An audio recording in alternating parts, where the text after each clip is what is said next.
Perfect. All right. So now the topic for the week is prospecting. Let's go to the first slide and our learning objectives for today.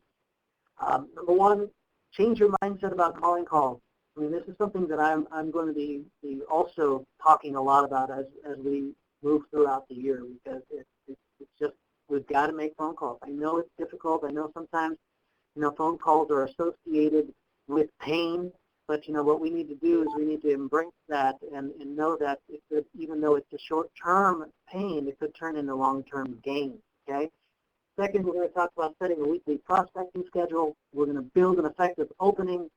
We're going to ask effective questions that build rapport, because that's so key in our business, especially since people don't know us because we're online initially. And, of course, gather the client's needs, build your own value proposition, and focus on how to build rapport and ask for the appointment, okay? All right. So first step is picking up the phone, okay? Sales is a numbers game, everyone. The more you call, the more you will produce, no matter what your experience level is. I can tell you, when you make a phone call, just expect for that call for someone to just say no, okay? Just expect for that to happen. And when it does, then have in the back of your mind, you know what? I'm one step closer to a yes. For every no, you get one step closer to that yes. Prospecting. Let's talk about setting the schedule now, okay? Prospecting has to be a habit built around weekly, daily routine. I want to kind of tweak out this bullet point, because, good comment there. Don't take it personal. It certainly isn't, right? This is sales, and it's part of what we do. So, as I was saying, I want to just tweak this a little bit. You see the word on that bullet point, habit? I'm going to change that word. I'm going to change that to the word ritual, okay? Because, habits are great, and, I preach that too. But I want us to have a daily and weekly ritual on prospecting. Now, why did I change the name? Because you know what? It's not a habit to brush your teeth every morning, everybody. It's a ritual. And when I say a ritual, what is a ritual? A ritual is doing a precise thing at a precise time every single time you do it. So, right, every day you wake up in the morning, and at whatever time, because you normally wake up at the same time, you have a ritual of brushing your teeth. You have a ritual of taking a shower, a ritual of going to church, you have a ritual of certain things in your life. That ritual also has to be prospecting. And so if you make sure that at the same time every day, and trust me, I know how hard it is to do that in our business, especially when we're trying to deal with kids and families and all these other things that get in the way of an independent contractor, self-employed person's life. But you still want to create a ritual no different than that ritual of brushing your teeth, okay? All activities, the other activities should be arranged around your prospecting, okay, no matter what, right? It's like, you get up and you go to the office, or you do whatever you do every day, but no matter what, you're still going to brush your teeth. Same thing with prospecting. You will always get what you put into this business. If you're not prospecting, you'll soon find yourself looking for a job, okay? I mean, that's so true. I mean, I'll tell you, I've known so many agents that have come in and out of this business, and the reason why that every single person that I know has left the business is because they were not prospecting as a ritual. Any comments? Questions? All right, let's move on. All right, so do your research, everyone. Okay, so, it's very important that when you log online that you're going to check those tabs, right? I mean, it's like you log on to this app, and, part of your prospecting, obviously, you want to make sure that when you are prospecting, that you're prospecting to the right people, number one, and you're saying the right things that's going to give you the highest probability to capture that prospect. So as you all know, we've got the greatest CRM in the real estate business, and this CRM, Zap, of course, gives us the ability to do several things, and that'll help us prospect better. And so first and foremost, if you look at a particular client, and you then start from the right and go to the left, you're looking at the activity log, right? I mean, that activity log is so key. I mean, you get a chance to see how often somebody logs in. You get a chance to see what time the person logs in. you get an opportunity to say, well, maybe that person's logged in right now, right? So, and of course, if they're using your mobile site, if they're using your iPhone, I mean, definitely that activity log is so important when you do your research. And then, of course, when you look at the home searches, you know, what homes have they saved? What homes have they printed driving instructions? What homes, you know, whatever it may be about these homes, you know, knowing that there's something about them that is capturing the attention of the client is going to help you during your research. So, you know, you're looking at a client and you say, okay, well, now I get an idea of the activity. This person's on every morning from 9 to 11. He's pretty consistent, and look, he's on the line at 6 o'clock also. So it's like, okay, I got a good idea of the activity pattern. Hey, Glenn, did you want to chime in? All right.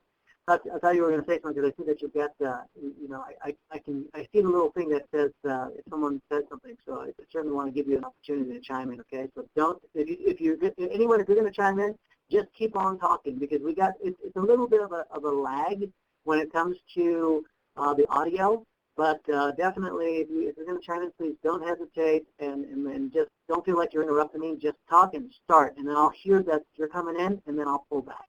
Okay. All right, so as I was saying, you know, once you see the activity log, you know, you then get an idea of the patterns, and then you get an idea from the home searches of what they're looking at, what they're searching, and then of course you want to look at what it is that they're receiving from you, and if they do have a zip notify on. That's very important because, you know, there are some consumers out there who are getting an email from you every single day with new home updates, and they're going to see your face, they're going to see your picture, and you want to make sure that they're getting that because that's also a part of your research and how you can have a good conversation with them. And if they're not on the zip notify, and if they have not turned off, because there's a way for clients to opt out of these things. Well, if they're not on the zip notify, and they have not opted out, then you definitely want to turn it on.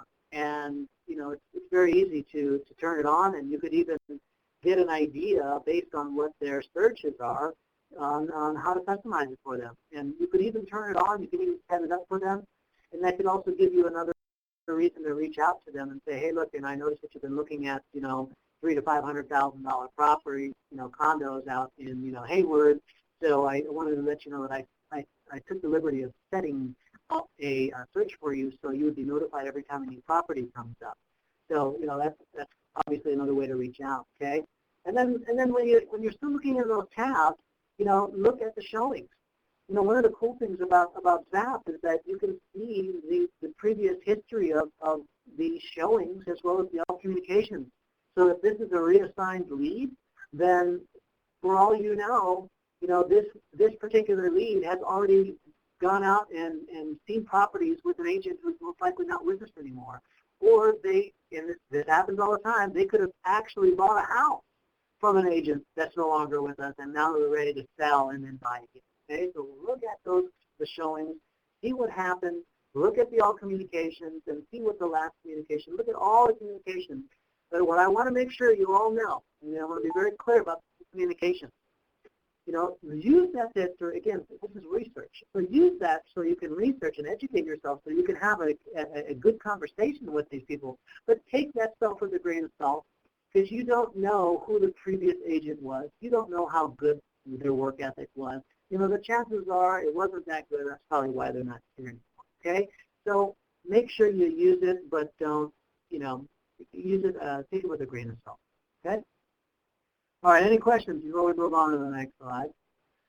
Check bad numbers. Yeah, that's great. Thank you, Saud. You know, make sure you check that. I mean, you know, you could have in all communications, you can say someone could say it's a bad number. You know, you make sure that it's not a bad number. Okay, you be the one to verify whether it's a good or a bad number or not. Okay. All right. Now let's move on. The importance of zip notify. Make sure they have it, as I mentioned earlier. You know, how do you know if they? You know, again, just look on that tab on the searches. If you're at the searches tab and you go down to the bottom, you're going to see whether or not it has a zip notify turned off or on. And if they don't have it, right? What do you put in for the parameters? Again, look at what they're searching and create that search, okay? If Zip Notify is disabled or if they've opted out, yeah, understand why. You certainly want to make sure you understand why. And just because they've opted out, yeah, you may not be able to set them up on the Zip Notify, but you can still reach out to them and have that conversation when you have all the information and it's time to call. Yeah, make sure you ask them. Hey, I noticed that you've opted out of receiving the new home updates from me, and I just wanted to make sure that you're okay with that, or would you like to turn it on? Okay, because maybe sometimes people say they opt out because they think they're going to get a bunch of spam and they don't want that stuff, but in actuality, they really do because they would like to know what's new coming on the department. Okay. Yeah, so let me make sure I address this. If there is a drip symbol, that means that they can receive but aren't receiving a detailed saved search. Okay, yeah, that's very key. You gotta look for that drip symbol. Okay. All right, so reallocated leads and Zip Notify. Watch for what the previous agent named the search and check the results. You may need to do some tweaking. That's something that is so powerful because I know that there are agents out there, new agents to the Powered by Zip team and seasoned agents to the Powered by Zip team who have leads on their platforms. Okay, now if you haven't heard me say this before, I need you to all really listen carefully. Okay, if you have, you're probably fixing this, which is good. But if you don't know what I'm talking about, listen carefully. You guys who don't know what I'm talking about have leads on your platform that are reassigned that used to belong to another agent, and prior to about 3 or 4 years ago, the agent had the opportunity to create their own subject line on those automatic email notifications. Well, a few years ago, they decided to put that away, and now they're all pretty. All the subject lines are specific to the search parameters for the client. Well, what has happened though is that some of these reassigned leads that have been on our platform for more than 3 years, these clients, some if not, and many of them, are getting emails from you, but the subject line says, new listings from your Zip Realty agent, John Doe, 415-555-1212. It's not John Doe 555, but it's a past agent. So what you're doing is you're marketing a previous Zip agent every single time that they're getting an automated home notification from you. So it's very important that you look in that section. Okay, you got to go and you look at the Zip Notify and you see what are the names of those specific searches. And if you see, Fremont 400 to 600, okay, fine, that looks good. But when you see, like I mentioned, new homes from old Zip agent 415, you've got to then log in as client, which you can find that right there on that same page. Just go up about a half a page. It's on the right-hand side, and it says, log in as client or something along those lines. And you click on that, and now you're logged into the ziprealty.com consumer site as the client, where you can now look at the saved searches, and then there's a button there that says change search name to, and then it's the description of what it is they're looking for. So I highly suggest that you take some time, go through your platform as you're prospecting, and make sure that all of your clients are getting emails from you and not a past Zip agent. Got it? Any questions? All right, let's move on. All right, so now it's time to talk about opening the call. Okay, I mean, look, guys, I know that it's not easy to make phone calls, okay, especially when you're calling strangers. Like I said, have that thought in mind that expect a no because you're going to get one step closer to a yes, but definitely, even though you have expected in your mind, you want to make sure that you still approach this thing positively, all right? Sure, it's painful. Sometimes you could have someone that says, don't you ever call me again, or I'm calling the cops, or I'm going to look for you, I'm going to find you, I'm after you. You never know what you're going to get when you're dealing with strangers. But you still have to make sure that you remain positive. Don't get your emotions in the way. It's not personal. This is business, and that's your job. I mean, look, we're salespeople. This is what we do, and part of sales is to get rejected. So make sure that when you're doing this, before your time comes. So remember, you got a ritual now. You know that, like brushing your teeth, you're going to make your phone calls every day from 9 to 10, and again from 4 to 5, 5 to 6, whatever it is. It's your business. You make that decision, but you've got to set that same time to make for prospecting. And so when you do this, and it's your time, look at yourself in the mirror. Look at yourself in the mirror and smile, okay? Because that rubs off. And you're going to feel good. Make sure you're going to say, look, I know this is short-term pain, but it's going to turn into long-term gain. It's going to be great. I'm going to have a great prospecting hour. I'm smiling. I feel good. And your tone of your voice will reflect that, all right? And next, you want to assume that the person answering the phone is the prospect. Oftentimes, there's this famous saying, I don't know if you guys know it, buyers are liars.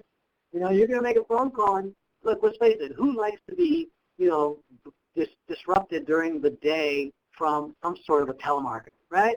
I don't like getting calls from telemarketers. I'm too busy to be dealing with people calling me right now. I get it. But there are times when I'm not wanting to be bothered, and somebody telemarkets me, but they've called me and they've got the right tone, and they got me because I could usually try to say that I'm too busy or whatever, but they're going to get me. I mean, sometimes it does happen. So when that happens, when you're making that call and you're positive, just make sure that you assume that the person on the other line is the prospect. Because if you say, ring, ring, ring, hi, is this John? Then you know what John's probably going to say, right? Oh, no, this ain't John. You got the wrong number. Click, okay? So you would want to assume, hey, John, this is Don, Coldwell Banker. Just wanted to touch base. I see that you were looking at 123 Main Street last night. Boom, you're already in, okay? None of this is just John stuff, okay? And again, your opening should always engage the customer and never give them an easy way out of the call, right? So that's exactly the example that I gave. Hey, John, this is Don, Coldwell Banker. Just wanted to say I noticed that you were using our mobile app last night. Because remember, you did your research, right? So I noticed you were using the mobile app last night. You kind of use it a lot. So what do you think of it, John? Right? Go straight into it. Every opening should end with a question that engages the client. What do you think of it, John? Great mobile app, huh? All right? Hey, remember, everybody, if you have any questions, don't hesitate to type in the chat box. If you're one of my seasoned agents, please don't hesitate to chime in. All right, move on. So here's some openings, okay? Opening examples. Hi, this is Don calling from Coldwell Banker. I'm calling because you recently signed up for our website looking for homes in Danville. Do you currently own your home, or are you leasing? Okay, I mean, you just called, made the introduction, and then you asked them a question. These script examples, you don't have to read it word by word. As a matter of fact, I prefer you don't. But it's a great example to understand that, look, you called, you identified yourself, you stated a fact that you'd noticed from your research, and then you asked a question based on what your research found. Okay? Another one. Hey, this is John calling from Coldwell Banker. Calling because you recently signed up our website. Why do it take a moment to follow up? See what your plans are for real estate and how I can help. Okay.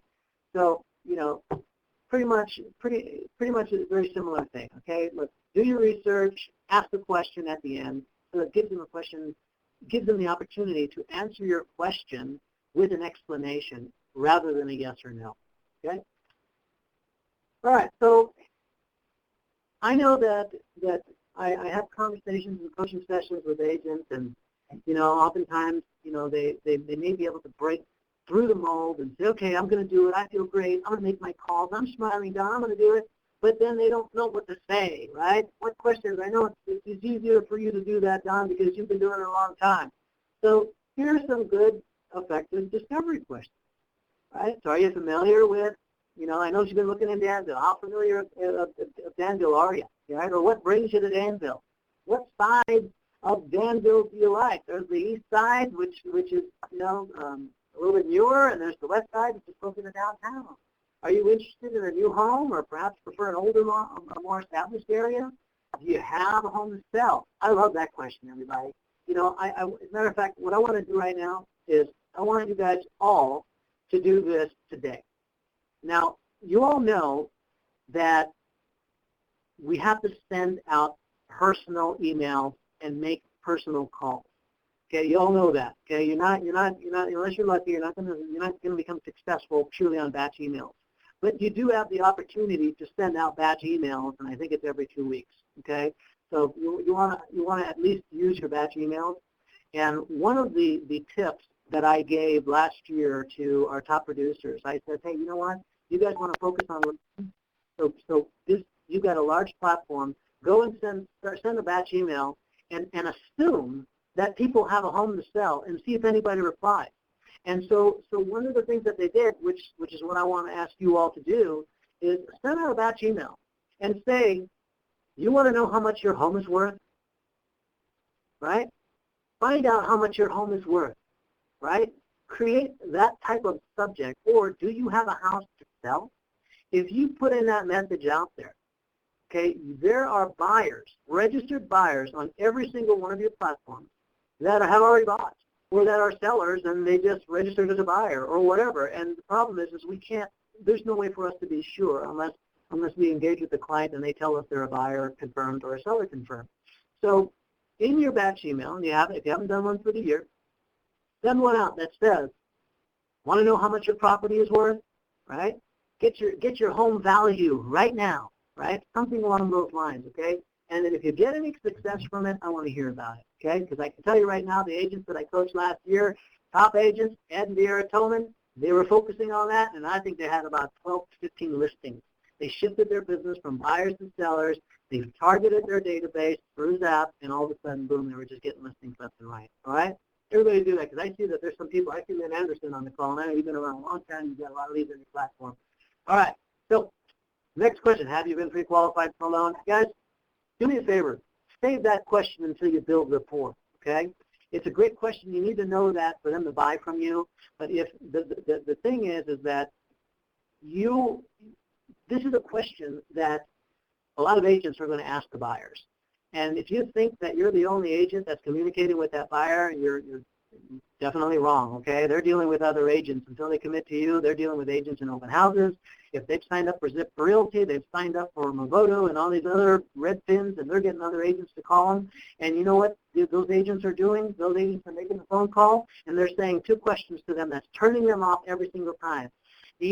Are you pre-qualified for a loan, or are you working with another agent? Believe me, guys, those are great questions. You want to know the answers, but don't do that when you're first prospecting. Wait till you build the rapport, okay? All right, and here's more questions. Do you have any kids? How important are schools to you? What part of the town do you currently work in, and what are you looking for? Okay, I always like to say, describe your dream home. Tell me about it. Maybe I've seen one recently on the market that I could recommend. Okay, and of course, you know, if they're renting or leasing, then you certainly want to ask when does the term of the lease. Okay, and if you need more questions, you know, send me a message, and I can always help you with more, because I'm all about questions. You know, the person who asks the most questions, that person is in control of the conversation. And you want to take control of the conversation because it's your business, you're the expert, so you take control of that, and you need to continue to ask questions, all right? So active listening, developing rapport, even the most effective questions achieve nothing in the sales process if you fail to listen actively to the responses and make use of that information, right? There's a famous saying, God gave us all 2 ears and 1 mouth for a reason. I know that it sounds, sometimes we like to talk, we want to help and consult, but you need to listen more, okay? And when you do have that opportunity to speak, ask open-ended questions. So it opens the door for you to continue to ask more questions, right? Okay, ask those questions. You don't want a yes or no question to get a yes or no answer. You want to know some details, because those details will lead you to more questions. And make sure you take notes, all right? Take notes so you can better understand and so you can put it in the Zap, so when you can speak to them the next time around, then that way you remember what answers they've given you, okay? And so use what the client says to develop rapport, especially if you can relate to a personal situation, right? I mean, I love to ask them, well, do you have kids? Oh, great, I've got kids too. Do your kids go to school with you? Yeah, great, my kids go to school too. What school do your kids go to? Oh, my gosh, my kids go to that school too, right? Find ways to relate so you can develop the rapport, because I'll tell you right now, no one's going to buy from you if they don't get a chance to know you. No one's going to buy from you if they don't like you. And if they don't know you and they don't like you, they're not going to trust you, and they're certainly not going to buy from you. All right? Move on. Value proposition. Okay? I'll tell you right now, this is so important. You know, I was speaking to an agent last night, and she's a new agent, and she was frustrated. You know, she was frustrated because she has been showing properties, and she's based in the San Francisco district. As a matter of fact, she's on the call right now, and she's based in the San Francisco district. And she called me and she said, Don, I'm kind of frustrated. I'm kind of discouraged. And I said, why? What's the matter? And she says, well, you know, since I started with you, I've been able to show some really, really big properties. I showed a $5 million property. I showed $1 million, $2 million. She showed these great properties. But unfortunately for her, these clients slipped away. So it's like fishing, right? She had a client. She had that client. She had that fish on the hook. And she was reeling it in. Everything was looking good. And all of a sudden, boom, the fish is off the hook. And why is it? Yes, sure, she's fairly new in the business. And when we're talking about $1 million, $2 million, $5 million properties, yeah, you know, some very sophisticated buyers, obviously, they want to have confidence in who they're dealing with. And I'll tell you right now, confidence is very important, but confidence is not always with regards to, you know, how many properties you've sold or how many years you've been in the business. You know, confidence is about making sure that they see value in you, all right?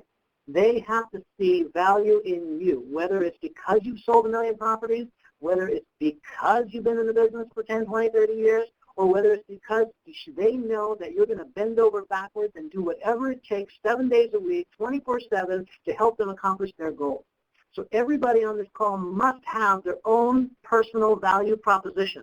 I'm not talking about the Coldwell Banker proposition. I'm not talking about the Power Advisor proposition. I'm talking about your proposition. So your value is determined by what you offer the client, okay? So why should they use you? Here's some unique examples. So for someone that's done a lot of business, I sold quite a few homes in Dublin, and I know the area very well. So obviously, I'm hoping that they're going to have confidence in me because they're buying in an area where I sold a lot of homes. I worked with a lot of investors and have a very good handle on finding cash flow properties. So obviously, if you're an investor, then that's something that may be music to their ears. I'm always available to show you homes, so you won't miss out on any opportunities.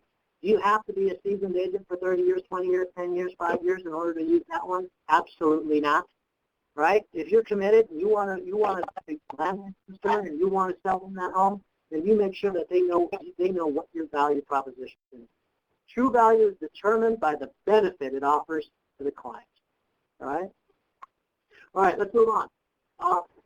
Right now we want to develop our value proposition. Okay? So some of you seasoned agents there, you know what it is? Great. Put that together. For those of you who aren't seasoned, take that time. Write down all the things that you're willing to do and what you do best. You know, there are some agents in here on the call who are newer with us, but they have sales experience selling something else. They have negotiation experience, negotiating contracts, but for a different product or a service. So you know what? Just because you're newer or new to real estate doesn't mean you can't take those subject matters that your strengths are and utilize that as part of your value proposition. So you want to make sure that you have that list, determine which of these services you do best, and then state how you're going to provide these services. Clearly identify what benefit your clients get from these 3 services. Write down the 3 benefits and practice verbalizing them until you are comfortable saying them. If you're a new agent and you haven't sold any properties, or if you're a new agent and you sold a few properties, you really need to look at this slide. Take a picture of this slide, download it in the top right-hand corner, and really look at this and do this, guys. I cannot express how important it is for you to speak with 100% confidence about what you will provide them so you can create value for yourself and they can know, like, trust you, and buy or sell from you. Let's move on. Set up the next meeting, okay? Based on the information you've gathered, set up one of the following, okay? So, number 1, just browsing or more than 6-month time frame, okay? 3 to 6 months home purchase. Well, let me back up. Just browsing or more than 6 months time frame. So these people are just logging, right, looking good, and they're not committed to doing anything in the near future. Take this time to tell them how a website works and when they can expect you to follow up. And then, of course, you want to make sure after doing that, whether you communicated with them via email or on the telephone, you update your notes and you create a priority date for the next time you're going to follow. And depending on what kind of response they give you, then I would certainly follow up with anyone for that matter at least once. Okay? If you've engaged with them and you know that they're just not ready and it's going to be several months out, then at least once a month. All right. So now let's talk about the people who are going to be buying, but within the next 3 to 6 months. Right? They say, the spring is coming, and I think I'm going to buy it in the spring when more inventory comes. Okay. Well, set up a face-to-face meeting. Okay. Do it at their convenience. Let them know you're not going to take even a half hour of their time, and it's going to be an opportunity for you both to get to know each other. All right, and don't hesitate to buy people coffee, everybody. And the beauty now that we're Coldwell Banker, you can invite them into the office in the branch office you belong to, and every branch office has a really nice coffee machine. If it doesn't, let me know, because I have not seen a branch office that didn't have a nice coffee machine or espresso machine. So you invite them in there just for no obligations. I know that it's going to be 3 or 6 months until you buy, but I certainly want to make sure that I have that opportunity just to show you exactly how committed I am to you and what I can do so you believe that I am your best choice as your realtor. So please, I've got a great office in downtown Walnut Street, great Coldwell Bank office. Come and meet me there, and the coffee's on me. We've got a great machine over there, okay? So do that. This has got to be, what I'm saying out of my mouth, this has got to be coming out of your mouth if you're not already doing that, everybody. Okay, especially if they're going to be buying over the 3 to 6 months. And of course, if someone wants to buy yesterday, then you need to set up an appointment and tell them, say, look, let's pick some properties, mark that you want to schedule a visit, and let's get out there and see some homes now. All right? It's so key to set, this screen says on the top, set up the meeting.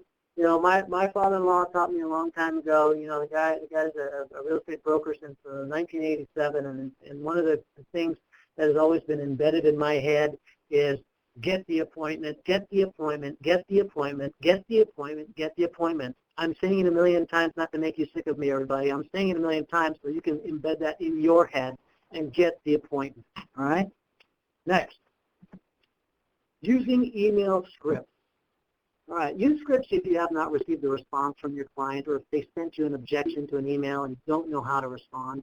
There's a lot of email scripts out there if you look in your Zap platform and use them, okay? And I encourage you to read them before you use them, and if you can tweak them out, then better, because that way it sounds like it's coming from you. The last thing you want to do is have a conversation with someone and they can kind of tell how you communicate, and all of a sudden they're getting an email that doesn't even sound anything like you. So use those and innovate them before you send them out. I know one of our Circle of Excellence agents, Kay Jenkins, she sends out a lot of emails and she uses the scripts, and she has had a phenomenal year in 2014, and I know that she's going to surpass that in 2015. And I'll tell you, she sends, literally, if you look at my weekly top prospecting board, she sends out at an average like 50 to 100 emails every single day. And she's using scripts that are in the library that she has tweaked out that make it sound like her, and she's selling properties, okay? So if you don't use scripts, make sure you read through the email and fill in your personal info. Or if you do use the script, make sure you read through the email, as I mentioned. Fill out your personal contact information, okay? All right. So let's move on. Batch emails, we talked about that. I need to see more of your personal email because that's how we're measuring each and every single one of you. But 2 times a month, you can go out there, every 2 weeks, you can go out there and you can batch an email and, use them, but don't rely on them, okay? So more email tips. Answer client email promptly, all right? I'll tell you right now, if you all attended my launch meeting or have listened to playback or watched the YouTube recording, you'll see that I'm really hammering on this. I can't imagine that there were 40 some odd showing requests that have been non-answered in over 4 days. Okay, what kind of customer service is that, right? Can you imagine that? Imagine yourself as a homeowner or a potential home buyer, and you're saying, "Oh, I like this house. Oh, I've been on here every single day. I'm on the mobile app, and I always see this agent's face and his contact information. So, wow, I'm even getting to know this person because I keep seeing his face or her face all the time. So now I'm ready. Let me click on, take a look at this home, and I wait, and I wait, and I wait, and nothing. Okay, not good. No bueno. Keep following up. Most sales are not made in the first contact. They are made through follow-up, everybody. Absolutely. I can't, I've sold a lot of homes in my time, and I never, as a matter of fact, met somebody in the first day and sold it to them on that day. I just can't think of when that happened, okay? So it's going to take constant following up.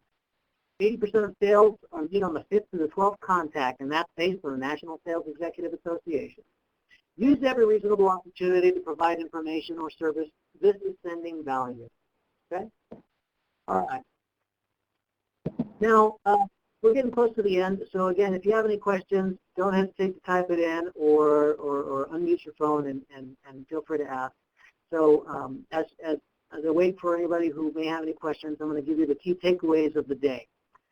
As I mentioned earlier, schedule your life around prospecting, okay? Make sure that you develop a ritual, not a habit, a ritual when it comes to prospecting, right? Remember, you brush your teeth every day at 8 o'clock in the morning and at 8 o'clock at night, and you're going to make your prospecting calls every single day it's your business, you choose it, for example, 10 a.m. and again at 5 a.m.